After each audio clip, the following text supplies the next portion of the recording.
তুমি জানা জিনিস ভুলে যাবে পুত্র, আর তোমার মৃত্যু সেদিন হবে যেদিন রণযুদ্ধে তোমার রথের চাকা বসে যাবে। যে বড় বড় পর্বতকে তুলে ফেলে দিতে পারবে সেদিন তার দেহ ক্ষমতাতে এই রথটুকু উঠবে না। সেদিন জানবে কর্ণ তোমার মৃত্যু দাঁড়িয়ে আছে। যখন কর্ণের মৃত্যু হয়েছিল তখন কেঁদে কেঁদে কর্ণ কৃষ্ণকে বলেছিল, জীবন থেকে শুধু জ্বলে জ্বলে গেলাম প্রভু, একটু কি তোমার কৃপা পাবো না? প্রত্যেকটি সন্তান চায় তার মায়ের একটু স্নেহ, তুমি সেটা থেকেও আমায় বঞ্চিত করলে। তুমি জানো তুমি পূর্বজন্মে কে ছিলে? তুমি ছিলে রজতাসুর। ব্রহ্মার চোখের বিন্দু থেকে তুমি জন্ম হয়ে আমার সঙ্গে প্রতিদ্বন্দ্বী করেছিলে। আর আজকে যাকে দেখতে পাচ্ছ এ সুরতাসুর অর্জুন। এ আমার নখের বিন্দু থেকে এক ফোঁটা রক্ত থেকে জন্ম হয়েছিল। আর সেদিন যুদ্ধেতে পরাজয় আমার অর্জুন হয়েছিল বলে আমি কথা দিয়েছিলাম সময় যুদ্ধ করে নেব, ব্রহ্মাকে বলেছিলাম। আর সেই যুদ্ধ দেখাবো বলে তোমাকে কর্ণ রূপে এনেছি, আর ওকে আমি অর্জুন রূপে এনেছি গো। তোমাদের সকলের ঠিকুঞ্জি কুষ্টি কিন্তু আমার কাছে, কিন্তু আমার কুষ্টি কারোর কাছে নাই। শোনো কর্ণ, আমি জানি তুমি অনেক ব্যথা পেয়েছো, বলো তো যেদিন তুমি অভিমন্যুকে হত্যা করেছিলে সেদিন তোমার কষ্ট হয়নি? নারায়ণ, সেদিন অভিমন্যু মরেনি, সেদিন মরে গেছে কর্ণ। বাবা হয়ে যদি পুত্রকে হত্যা করে বলতে পারো কোন সংসারে সেই বাবা আর বেঁচে আছে?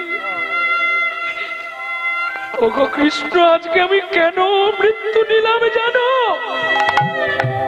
কেন? আমার সেই অভিমন্যুর মুখখানি ভেসে উঠেছে,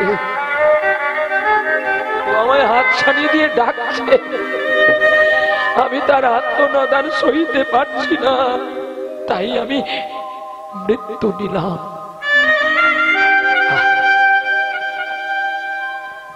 দেখবেন যে ছেলেগুলো মায়ের স্নেহ পায় না, হয় সে বড় হবে, নাহলে বড় মাফিয়া হবে। এটা একদম ফেলে দেওয়ার না, একদম সত্য। যেমন আমার জীবনে আমি ছোটবেলা থেকে কোনোদিন আমার মায়ের আদর্শ কি জিনিসটি একটু পেলাম না। তা বলে কি আমি আমার মাকে ঘৃণা করব? না, তিনি আমার দেবী সরস্বতী, আমার বিনা পানি। আমার মাকে যদি চরণ ধোয়াতে হয় তবে আমাকে চোখের জল দিয়ে ধোয়ানো আমার উচিত। কারণ একটাই জানি, মা তুমি তো আমাকে জন্ম দিয়ে তোমার বুকের সুধাটা দিয়েছিলে, এর চেয়ে বড় পাওয়া আর কিছু নয়। কিন্তু মা তুমি যদি আমাকে বেশি ভালোবাসতে আমি হয়তো এই জায়গাটায় আসতে পারতাম না। তুমি আমাকে যন্ত্রণা দুঃখ দিয়ে বাড়ি থেকে তাড়িয়ে দিয়েছিলে বলে আজকে যে আমি সত্যিকারের একটা জায়গা খুঁজে পেয়েছি। তাই মা গো, আর জন্মে যেন আবার তোমার গর্ভে আমার জন্ম হয় গো মা, তোমাকে যেন আমি আবার মা বলে ডাকতে পারি, আর সেই পিতাকে যেন আমি পিতা রূপে চিনতে পারি গো। চলো, আপনারা যে আসনে বসেছেন এই আসনটির নাম পরীক্ষিত মহারাজ।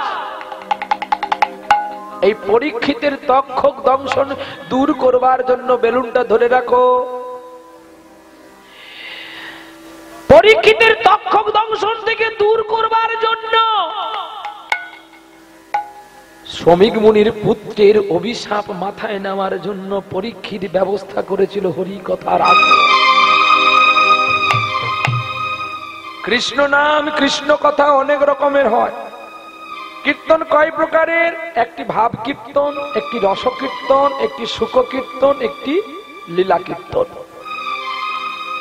আজকে যেগুলো শুনবেন এগুলো লীলার রস, প্রেমের মধ্যে কীর্তন। যে রসের মধ্যে ভাব থাকবে, যে কথার মধ্যে প্রেম থাকবে, তাকেই বলা হয় রস কিংবা লীলা কীর্তন।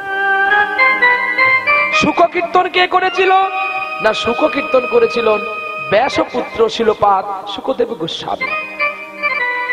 কেন করেছিল? না আপনাদের মতো পরীক্ষিতকে উদ্ধার করার জন্য। বলে আমাদের তো সাপ কামড় দেয়নি, কামড় দিয়েছে, আপনার যন্ত্রণা প্রতিদিন পাচ্ছেন, তবু বুঝতে পারছেন না কি তক্ষক সাপ আমাদের কামড়েছে। কিন্তু এটা জানেন ভাগবতে লেখা আছে, তক্ষক পরীক্ষিতকে স্পর্শ করার আগেই পরীক্ষিতের প্রাণবায়ুটা গোলকে পৌঁছে গিয়েছিল, ও মরা গাছে কামড় দিয়েছে। মানে লাগবার পরে দেহ থেকে পাখি উড়ে যাওয়ার পরে কয়েক সেকেন্ড তার দেহটা গরম থাকে, তারপরে আস্তে আস্তে করে শীতল হয়ে যায়। ঠিক তেমনি তক্ষক ভাবলো গরম আছে আর কামড়ে দিল, কিন্তু তার আগে তো তার প্রাণবায়ু গোলকে পালিয়ে গেছে। তাহলে আপনারা বলেন বাবা আমাদের তো সাপ কামড় দেয়নি, কি সাপ কামড় দিয়েছে? ওরে সংসার তক্ষকের চেয়ে বেশি বিষ আছে। সংসার সাগর রূপেণ মিনি রূপেণ মানবা,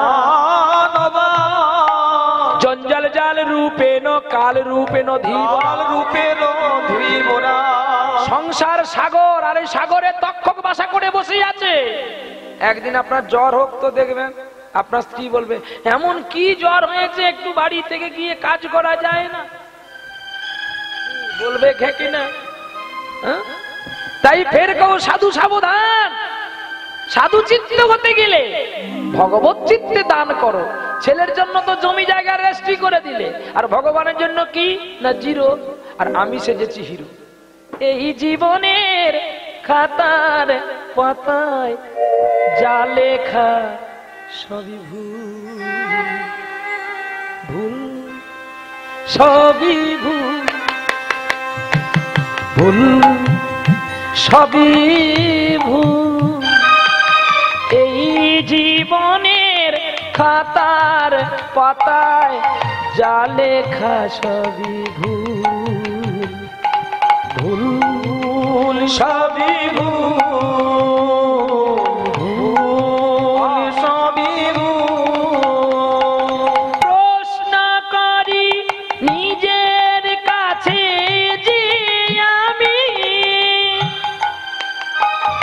আজ তিন ভুবনে মাঝে আছো কে তুমি? প্রশ্ন করি নিজের কাছে যে আমি তিন ভুবনে মাঝে আছো কে তুমি? সরলতার সুযোগ পেয়ে মানুষ করে বেশি ভুল, ভুল সবই ভুল, ভুল সবই ভুল। এই জীবনের খাতার পাতায় যা লেখা সবই ভুল, ভুল সবই ভুল, ভুল সবই ভুল। তাহলে পরীক্ষিত মহারাজ যেই আসনটা করেছিল, যেই আসনে গর্গমুনি বসে আছে, দুর্বাসা বসে আছে, অগস্ত্য বসে আছে, বিশ্বামিত্র বসে আছে, সেই আসনে আপনারাও বসে আছেন, আর আপনারা জুতো নিয়ে বসে আছেন। তাহলে এবার আমি বলছি কি খারাপ কথা? আর আমাকে ডাকবেন? গাঁট বাদ সব ছেড়ে যাবে। বলে যাদের সাইটিকা বাদ আছে, ঝনঝনে বাদ, কনকনে বাদ আছে, সব বাদ ঝেড়ে যাবে। বলে বেটা তোকে আর ডাকবো না, সন্দেশখালী বাইনার না হলে আরো ভালো হয় কি না? এই জন্য বলেন না পরীক্ষিতের আসন পবিত্র আসন, ছেড়ে দেন শাস্ত্রের কথা। ভাবুন তো এই আসনে বাবা মা বসে আছে, আপনার দাদু বসে আছে, তাহলে আপনি ওই আসনটা কি করে জুতো নিয়ে উঠে গেছেন? আমরা সকলে এমএ প্লাস, এমএ সব এমএ নয়, সব প্রেমে, সব প্রেমে। প্রেম করেছিল তারা, প্রেম তারা করেছিল যারা প্রেমের স্বাদ বুঝেছে। আপনারা স্বাদ জানেন না, তাই প্রেম জানেন না। কি গো মা, স্বামীকে প্রণাম করা হয়? হ্যাঁ, কোন দিন করা হয়? তাড়াতাড়ি উত্তর দিবেন, বিল্লমঙ্গল অনেক বড় বই। তাড়াতাড়ি বলে দেন, লীলার মধ্যে কিচ্ছু বলবো না। বলুন কোন দিন প্রণাম করেন? ওই ভাই ফোটার দিন। বড় বড় কথা তুই বল। সত্যি যে সুন্দর কথা বলেছে, বলে যেদিন বাবার বাড়ি যাবে সেদিন একটু তাড়াতাড়ি করে প্রণাম করে একটু বিল নেওয়ার করে। সত্যি তো। এই আরো একদিন রে টুক করে দেওয়ার সময় ভাই ফোঁটা ইউটিউবে দেওয়া আছে। ভাই ফোঁটার জন্ম থেকে নতুন কথা ইউটিউবে দেওয়া আছে, খুঁজে নিবেন আপনারা। ভাই ফোঁটার দিনে ভাইকে জামা প্যান্ট কিনে দিতে হবে বলে ওদিন একটু প্রণাম করি। আর বাবার গলায় জল চলে না আপেল কেনার জন্য, ওদিন একটু করি। আর বেশি করে করি কোন দিন জানো? যেদিন একটু গহনা কিনবো ইচ্ছা করি। কায়দা আছে। হ্যাঁ, তা যাই হোক, তো মায়েরা তবু করে। হ্যাঁ গো বাবা, তোমরা মায়েদের প্রণাম করো। বলে বাবা, এ আবার কোন কীর্তনিয়া রে? এ কি বাংলাদেশ থেকে ছুটে আসলো নাকি? আপনারা প্রণাম করেন? বায়ো জীবন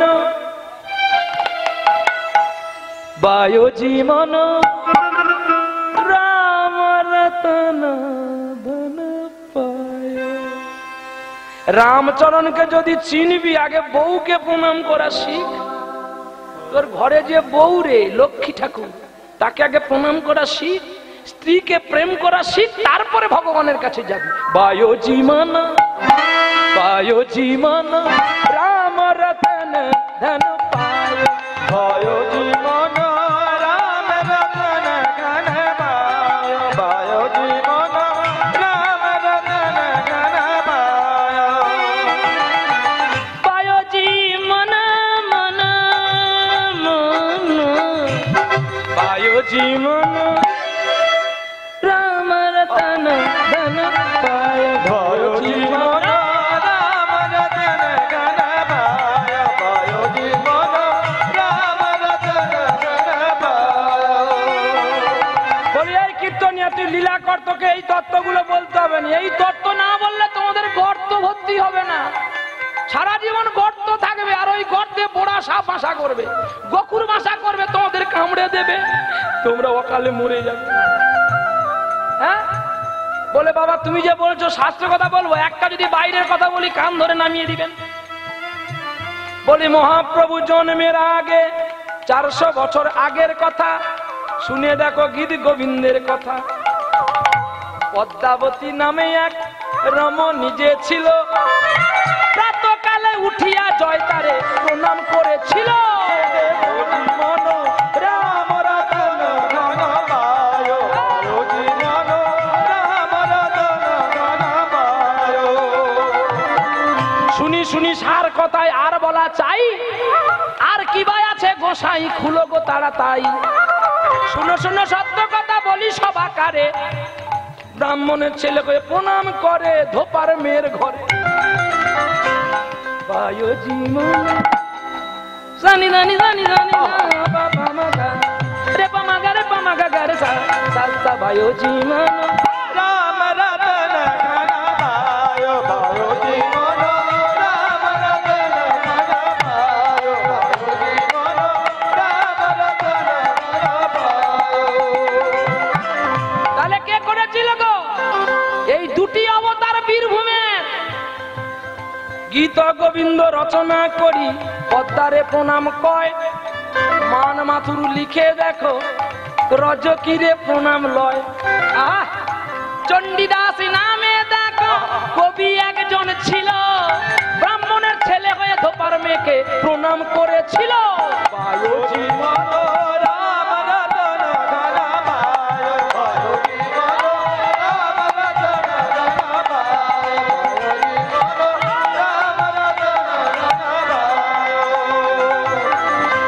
শুনো তত্ত্ব কথা বলি সবাকারে, আরো একটা মাতালে আছে তোমাদেরও ঘরে। কেরালাতে কর্ণাটকে বিল্ল ঠাকুর নাম, আরে কাকে প্রণাম করেছিল জানো? নটি বেশ্যাপতিতা চিন্তামণি না। শুনো শুনো এসব ছাড়ি ভগবানের কথা কই, স্বয়ং কৃষ্ণ রাধারানীর ধুলা মাথায় করে নই। সারা বলির কথা ভাইরে অমৃত সমান, যারা শ্রবণ করে তারা অতি পুণ্যবান।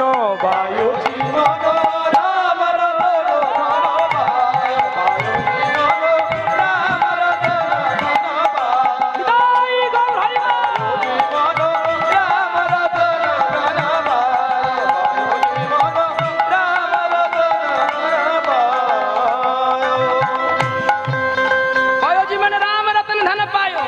আরেকজন ছিল ভাইরে হুগলি জেলায় আছে, প্রতিদিন জবা ফুল নিয়ে স্ত্রীকে পুজো করে গেছে। কত কথা বলবো ভাইরে, আর লীলা হবে নাই, শুধু প্রণাম যদি করি রে ভাই আর সময় থাকবে না। রামকৃষ্ণ পরমহংসদেব কামার পুকুরে এলো, জবা ফুল নিয়ে কেন মাকে পুজো করেছিল? তোরে পুজলে তারে পাবো, নইলে পাবো না। শক্তি না ভালো হলে কখনো গোবিন্দ পাবে না। ওরে তত্ত্ব কথা সার কথাতে বলে যাই গো সাই, 3 দিন প্রণাম করিবে নারীকে ভগবত জ্ঞানে। তাই ঋতুবতী কালে নারী 3 দিন শুদ্ধ রহিবে, ব্রহ্মা বিষ্ণু মহেশ্বর বিরাজ করিবে। প্রণাম করো যত্ন করে ভক্তি জ্ঞানে। তাই 27 দিন মায়েরা প্রণাম করবেন, যেন কবু মিথ্যা নাই। ভাগবত তত্ত্ব সার কথা বলি সবাকারে, আমায় চরণ দুলি দিয়ে সবাই বলো একবার হরি হরে। বায়ু জীবন রাম রতন ধন পায়, বায়ু জীবন রাম রতন ধন পায়, বায়ু জীবন রাম রতন ধন পায়। প্রেম সে বলো রাধা রানী কি পেট ভর্তি করে খেয়েছি, চিন্তা তোর কিছু নেই।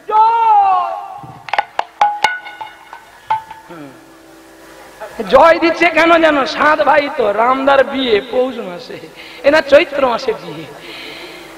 হ্যাঁ, মেয়ে একটা খুঁজে পাওয়া গেছে, ওর বয়স 86 বছর, বউর বয়স 96 বছর। দাঁত গুলো পড়ে গেছে একদম গৌর বর্ণ, হাড়ির পোঁদের মতো রং, দারুণ। আপনার সবাই যাবেন রামদার বিয়েতে, কিছু করতে পারবেনি, পনির করবে বলেছে। তাও ও আবার সেই পনিরের লোভে, পনিরের দাম শুনে আবার পালকি থেকে লাভ মেরে পালাই কিনা সন্দেহ। এই মালা রাখতে গুছিয়ে দেখো, কি বিয়ে হওয়ার নেশা। হ্যাঁ, পূজারি আমাদের ম্যানেজার শম্ভু, আগে জল দিয়ে দিবে, পরে তেল দেবে, দারুণ পুজো। হ্যাঁ, হরি বল হরি। কালকে আমি আপনাদের কমিটির উপরে কিন্তু রেগে যাইনি, রেগে গেছি ওর উপরে। মানে আমি তো মোবাইল চালাতে জানি না, ওই মোবাইলকে ট্র্যাক করে। তো আমরা এখানে আসবো বলে আমরা একদম চলে গেছি ধামাখালি, তখন রাত্রি 2:30টা। তো ভয় লাগছে কি জানেন তো, বেশি এখন কীর্তনের গাড়িগুলোকে তো মানুষ ফলো করে, আর ভয় এদেরকে নিয়ে। আমার অর্থ তো আমার কাছে নাই, অর্থ তো সঙ্গে সঙ্গে ট্রান্সফার হয়ে পালিয়ে যাচ্ছে, কিন্তু অর্থ আছে বলে তো কীর্তনীয়কে ধরবে। এদেরকে জীবনকে নিয়ে আমার বড় ভয়। আমি মরে গেলে আমার দুঃখ নেই, মানে আমি 10 দিন পরে মরতাম, না 1 দিন আগে মরে যাব, মরবো বলে এসছি, আমার মৃত্যুকে এতটুকু ভয় নেই, কিন্তু ভয় ওদেরকে নিয়ে। তাই আমি ওদেরকে বকে দিয়েছিলাম, কেন মোবাইল গুলো রেখেছিস তোরা, ট্র্যাক করতে জানিস না? আমি গান গাইবো না, ফিরে যাবো। আর এই কথাটা কমিটি বাবু শোনারা জেনে হয়তো আমাকে একটু ভুল বুঝেছে। তবে এটা জানবেন, প্রহ্লাদের যতক্ষণ প্রাণ থাকবে, প্রহ্লাদ কোনোদিন কারো হরিবাসর বন্ধ করে না। এই কদিন আগে একটা হরিবাসন আমি বন্ধ করেছি, পারিনি, তখন আমার 2 হাতে লাইন চলেছে। ভগবানকে ভালোবাসতে গেলে প্রথমে লোভটাকে দূর করতে হয়। এই যে নিয়ম সেবা ব্রত গেল, আপনারা ইউটিউবে দেখবেন আমার বড় দাড়ি ফাড়ি হয়ে গেছিল, তেল মাখি না, তেল খাই না, শুধু কেবলমাত্র একবারই 1 সূর্যে করে আমি ঈশ্বরকে নিবেদন করে প্রসাদ পেয়েছি। তাই হয়তো বা আরো কোনো জন্মের পাপ ছিল, হয়তো তাই লাইন দিয়ে গোবিন্দ একটু একটু করে ক্ষয় করছে, বা হয়তো সাজা দিচ্ছে, এই আমি জানি। একটি মাত্র প্রোগ্রাম আমি বন্ধ করেছিলাম, তবু বলেছিলাম আমার লাইন চলুক, আমাকে একটু নিয়ে চল প্যান্ডেলে। এরা আমাকে নিয়ে যেতে দেয়নি। চলো আজকে লীলা পরিবেষ্ট বেল্য ঠাকুর চিন্তা করি, আমরা সকলে মিলে একটু লীলা পরিবেশন করব। আর লীলার মাধ্যমে আমরা সকলে একটু বিল্লকে স্মরণ করব যে একটা মাতালের ছেলে, একটা মাতাল ছেলে যদি ভগবানকে পায় তবে কেন আমরা পেতে পারি না? এই ঘটনা ঘটেছিল কেরালা। কেরালাতে কৃষ্ণবেণা নদীর তীরে কর্মবাদী গ্রামে উপেন্দ্র কিশোর মঙ্গলের একজন স্ত্রী ছিল, নাম তার দয়াময়ী। দয়াময়ী, আজ কতদিন হয়ে গেল আমাদের সন্তান সন্ততি কিচ্ছু হয় না, বলতে পারো কেন হয় না? জানো স্বামী, এটা যে আমার দোষ। তোমার দোষ? হ্যাঁ গো, আমি প্রতিদিন ভগবানকে ডাকি কিন্তু ভক্তি করে ডাকি না। কেন জানি না, কেন হয় না। আজকে তোমার সঙ্গে পেয়ে আজকে না আমার চোখে জল এলো। চলো না দয়াময়ী, আমরা দুজনে মিলে একটু গোবিন্দের কাছে প্রার্থনা করি একটি পুত্র কিংবা একটি কন্যার জন্য। চলো। আরে কত কাল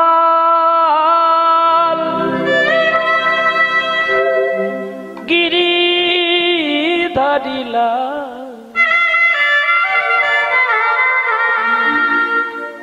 তুমি আড়ালে আড়ালে রবে গো,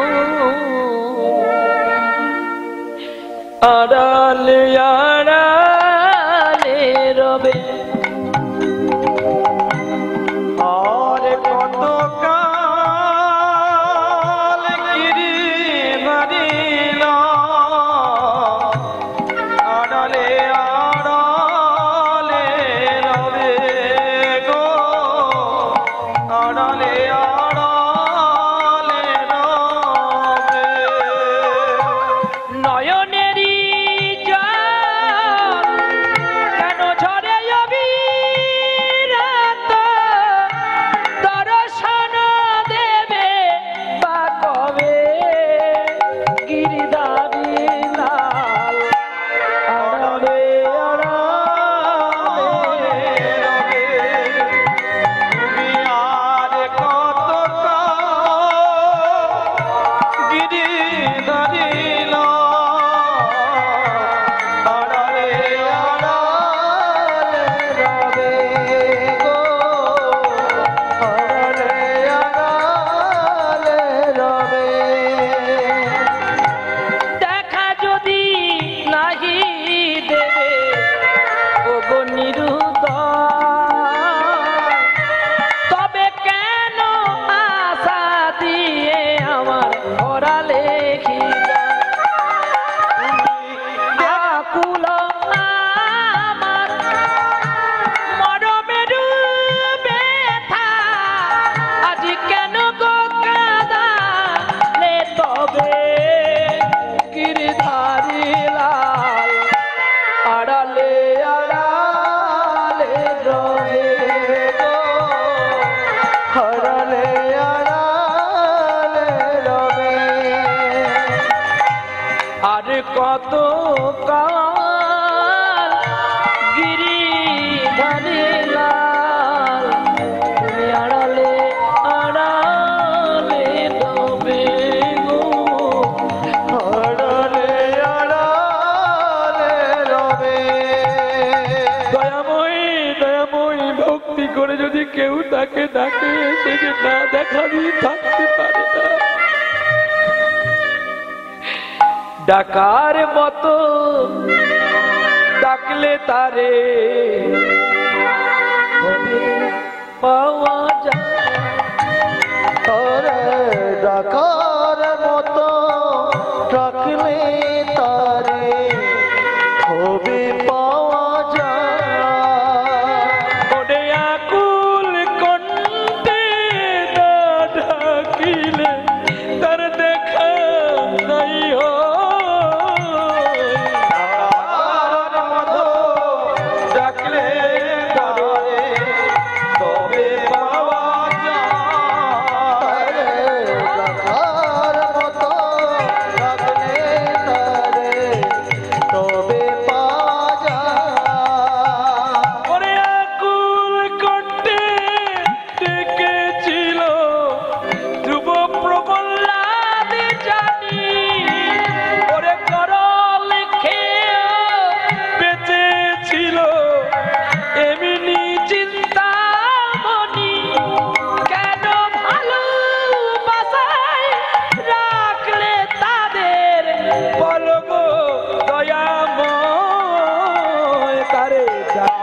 দিয়েছো আমাকে, তবে কেন কেন এত আমাকে নীরব হয়ে একটি পুত্র দিলে না? বেশ, তুমি যখন পুত্র দিলে না, চলো স্বামী এই দেশ ছেড়ে আমরা বৃন্দাবনে পালিয়ে যাই। কেন জানো, আমাকে সকলে নিপুত্তি বলে ডাকে। শোনো দয়াময়ী, যে দেশে যাও না কেন তোমাকে এই ভাষাটা শুনতে হবে, তার চেয়ে এখানে সাধন ভজন করো। অন্তর্যামী গোবিন্দ কৃপা করলে চোখের জল দিয়ে যারা ভগবানকে সাধনা করে ডাকে, এক মুহূর্তের জন্য গোবিন্দ বলে আমি সব কিছু ফেলে দিয়ে সেখানে ছুটে আসি। না হং তৃষ্ণা আমি বৈকুণ্ঠে জগিনা হৃদয় মন ভক্ত রত্র গায়ত্রী।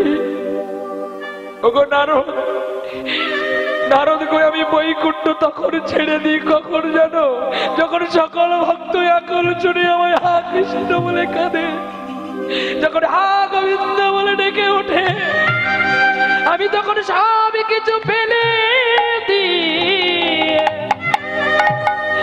আমি ছুটে আছি আমার ভক্তের দ্বারে। চলো আমি গোবিন্দের কাছে গিয়ে জানাবো সব দুঃখের কথা। দয়াময়ীকে নিয়ে বাড়ির ঘরের মধ্যে গেলেন। কক্ষ কুটিরে বসে বসে স্বামী স্ত্রী দুজনে ক্রন্দনী করে আর নিত্য ভগবানের সেবা করে, গোবিন্দকে ডাকে। একদিন গোবিন্দের কৃপাবাড়ি হয়ে গেল, মা গর্ভবতী হয়ে গেল। গর্ভবতী পর্যন্ত কিন্তু বাবার কাজ ছিল। গর্ভে দেওয়া মানে দায়িত্ব বেড়ে গেল মায়ের। মাকে যত্ন করতে হচ্ছে। প্রহ্লাদ একদিনে হয়নি, তার মা যত্ন করেছিল বলে আজ একটি রত্ন পুত্র পেয়েছে।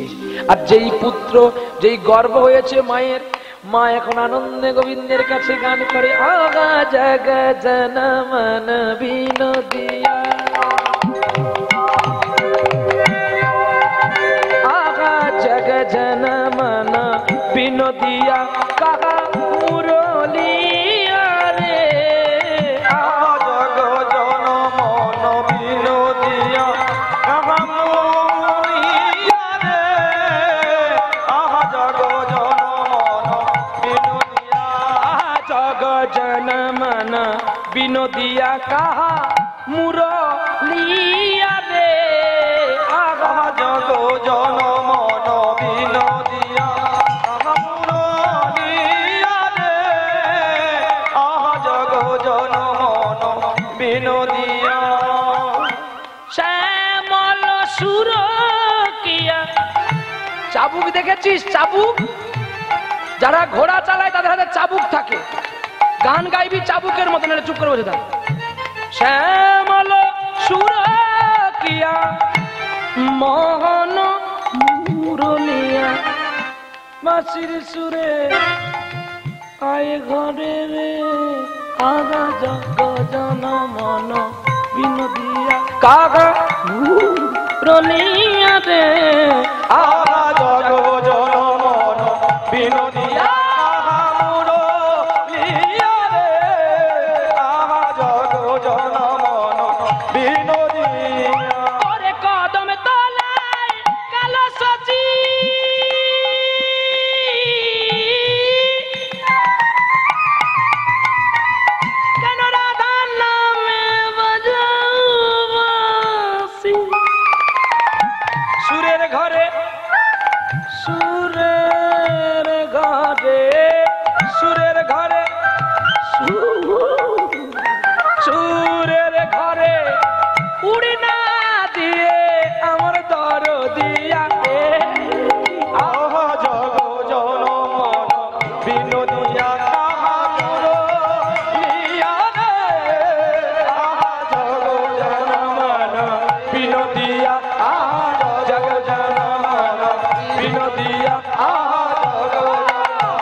প্রতিটা আসরে চার্জ দিতে হবে।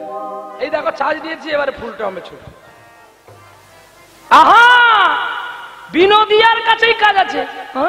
জগ জন মন বিনোদিয়া, কাহা মুরলিয়া রে, আগা জগ জন মন বিনোদিয়া। সঙ্গীত প্রেম, গানে আছে প্রাণ। আর নাহলে ওই দোকানের জর্দা পান খাবে। গুলি মারবি, পালিয়ে যাবি নদিয়াতে, এখানে উত্তর 24 পরগনা মানুষ ছটফট করে। গুলি করবি, ঠিক করে গুলি করবি, আগে পিছনে যেন কেউ দেখতে না পায় তুই কাউকে গুলি করেছিস। পেছনের কীর্তনে দেখবে আসলে সব মরে গেছে, তবে তোর গুলি করা সার্থক হবে। আর নালো টাকা কামানো হবে, ছাদ ঢালা হবে, কখন যে ছাদ ছিঁড়ে তোর গায়ে পড়বে তুই যে মরে যাবি, তুই জল পাবি না। তাই সঙ্গীতকে এইভাবে গাইতে হবে, চাবুকের মতো করে গাইতে হবে। সঙ্গীতে আছে প্রাণ। আর সঙ্গীত যদি সঙ্গীতের মতো হয়, ছুটে আসবেন তোমার আমার ভগবান।